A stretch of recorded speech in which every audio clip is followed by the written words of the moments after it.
When the scope is on, it's like Pokemon, because I'll peek at you and blast toys. If you know where that's from, 10 points to Gryffindor.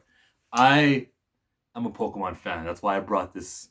That's why I want to show you these two things with freaking all the games. All of ORAS, X and Y, Sun and Moon, just an Ultra Moon because I wasn't with what they were saying.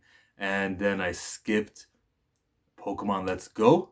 I said I'll just get the Switch for the main game. And then the main game trailer came out and they said not all the Pokemon. And like a couple weeks before, there was a leak that half the dex was canceled. It's like shit. Half the Pokemon are not going to be in this new game. So we're getting from 800 to 400. The thing is, like, games from Generation 5 were in Gen 8. Gen 5 had 400 Pokemon in it. We can't regress. So I was mad at them and I'm like, wow, I guess I'm not getting a Switch. I hear the game is great though. I heard Sword and Shield is actually fun. And of course it's fun, it's Pokemon.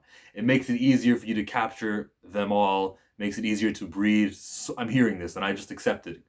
And that's awesome. The thing is, I already caught them all. When I had Sun and Moon, my catching them all was like going to the bank, transferring them over, transferring them back. Hey, like there's my shiny charm right there. That was that was the thing. And Ultra Sun and Moon was sick because that was the game with the Dittos, wasn't it?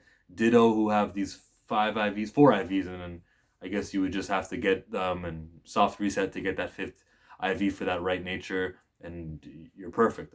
Either way, this internet. I have like a shiny Ditto that was hacked somewhere, six IVs. That's irrelevant. Um, but they did make it better for you competitively. My goal in Pokemon is to catch them all. I'll play the story mode, and story mode could be ass, it could be great. Gen 5, the first Black and White, was a good story. And the second Black and White was also a good story too. It continued on it. It was great. I would say Gen 6, while I wasn't overwhelmed by the story, graphics was such an improvement. Remember what we used to have? That it was like, I don't even care. This is a great game. I don't care about the handheld stuff. Sun and Moon was kind of like the, man, no gyms. If you're gonna make it no gyms, then make the new idea out of the box. Don't make it, oh, well, you still gotta visit 7 places to do an activity. And that's gyms. You're just calling it trials. And the trials were weak. Everyone brings up the photo. Hey, what's missing in this photo? And you see like a guy with a Pokemon behind him. It's the one with the Salazzle behind him. Oh, they okay. So there, my negative experience with Pokemon. And then the trailer comes out, half the Pokemon in the game, leaks come out, confirm that. And here I am saying, I thought I was gonna buy a Switch, but I can't support this. I'm gonna wait. I'll wait for Ultra Sword and Shield, and then I'll get back in my Pokemon. I'll be missing out for a year, but at least I'll get my money's worth with. And then this direct comes out, and they say downloadable content. And they even worded it by saying, well, you can have your own file now. Like it's going to be better. No, no, no, no. At least back then when they did Emerald, when they did Platinum, you can get a new game out of it and new experiences, new everything that Pokemon that can only be caught once, like a Snorlax, for example. There's only one on that route. All of a sudden, you got this new game. But with DLC, it doesn't work that way. You are not saving me the time. You are taking away a full-on game. And these cost $30 for this downloadable content. That was this cost of a old game, roughly. I'm not with it.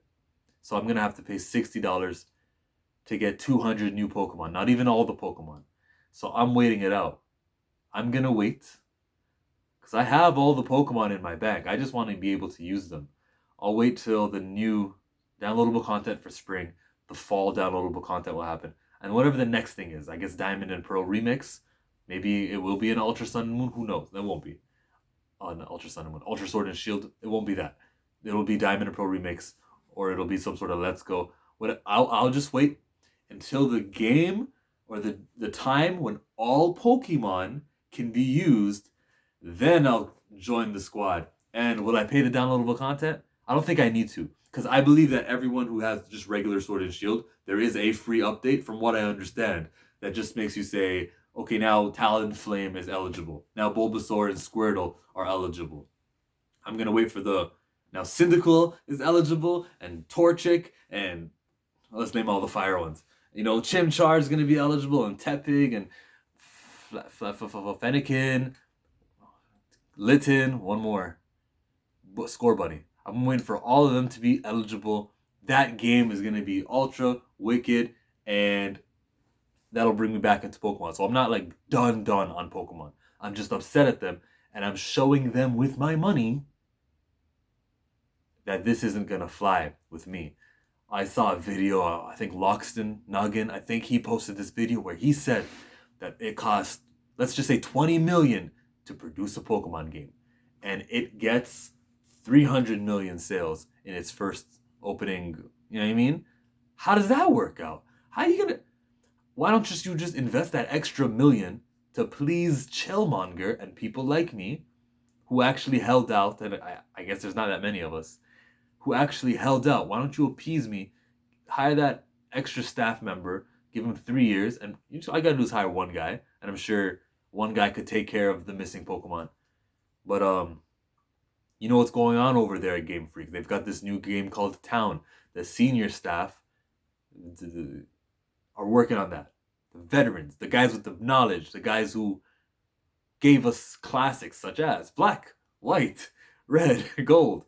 Then the new crew is doing this. And even the new crew that they threw to in that presentation is doing these DLC things. I'm fine with new people doing the DLC. Maybe that fresh take with the less pressure. But like $30 DLC, you're not going to get me to risk. To actually spend the money. It's not a risk really. But to actually spend the money on game content, which in the past has been short. Remember Rainbow Rocket? I wouldn't have paid $30 for Rainbow Rocket. I wouldn't pay that much money for that shit. I know it will be unsatisfying, this DLC. I can look at the 200 Pokemon as like a... I always talk about subjectivity and objectivity. Objectively, statistically, mathematically, 200 Pokemon are coming. But like, I can't say creatively, the Frozen Tundra is going to be good. The DLC stages, I cannot say they will be good. But I can actually put a number to 200 new Pokemon. I'm getting that. I can say that for that. And 200 is not enough. If they put all of the Pokemon in there, you would... I don't think you still would have had me. I probably would have come out here and complained about it.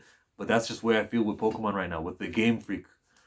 And you saw the Pokemon company dude. He made sure to say, we're going to send it over to Game Freak. Let everybody know. We are different from each other. Don't look at us. We're here. We're giving you Mystery Dungeon, which is a game I don't play. Why so many remakes? The Red and Blue Mystery Dungeon are gonna have a remake now, a deluxe remake. I never played that. I never will play it. I'm all about the canon, even with my comic books. I'll read canon comic books and no Age of X-Men. So with I'm done talking actually. I was thinking of something to conclude with, but I don't have like a 10-minute quota to fit. However long this video is, the video is that long. So thanks for watching, as always, for being interested in me and what I feel about any topic at all. Chillmonger out.